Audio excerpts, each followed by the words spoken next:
Hi folks, I'm Kevin Davis, the bartender of the Canyon River Grill, and today I'm going to show you how to make one of my favorite and most popular drinks, the Purple Hoh Bo Spey. Now a lot of people have asked me, where did the name come from for the Purple Hoh Bo Spey, and I'm going to tell you.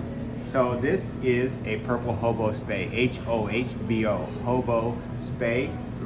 This was tied first by a good friend of ours, Charles St. Pierre, and it is a beautiful and very productive steelhead fly.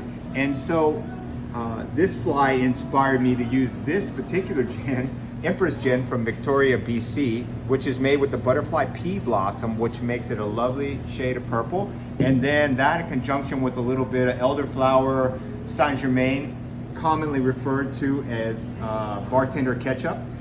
A little bit of lavender simple syrup. Now lavender simple syrup is easily made simple syrup in the same way with water and sugar and a little bit of lavender, and I say a little bit, maybe 2 tablespoons to a quart, because lavender can be a beautiful enhancement but quickly overpower. You don't want to taste like Yardley of London soap, so you just want to go easy on the lavender and fresh lime juice.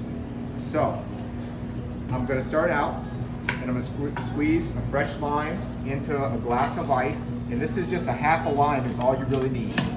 Okay, half a lime. And then into a shaker glass or shaker cup, and then 4 count of Saint Germain, or sorry, Empress Gin, and then a 2 count of Elderflower St Germain, and then about an ounce of lavender simple syrup, and then shake it. Nice and cold, nice and cold.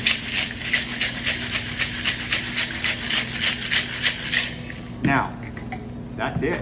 And so what I always do, and I always ask people to do before they pour a cocktail, is you need to taste it. Oh, that's perfect. That is perfect. So, shaken into a chilled martini glass. Get every little bit. That is delicious. And then I'm gonna garnish with a lime zest over the top of the glass, and then again twist it, and then finally the piece de resistance is a Burgundy Cherry, and there you have it, the Purple Hoh Bo Spey.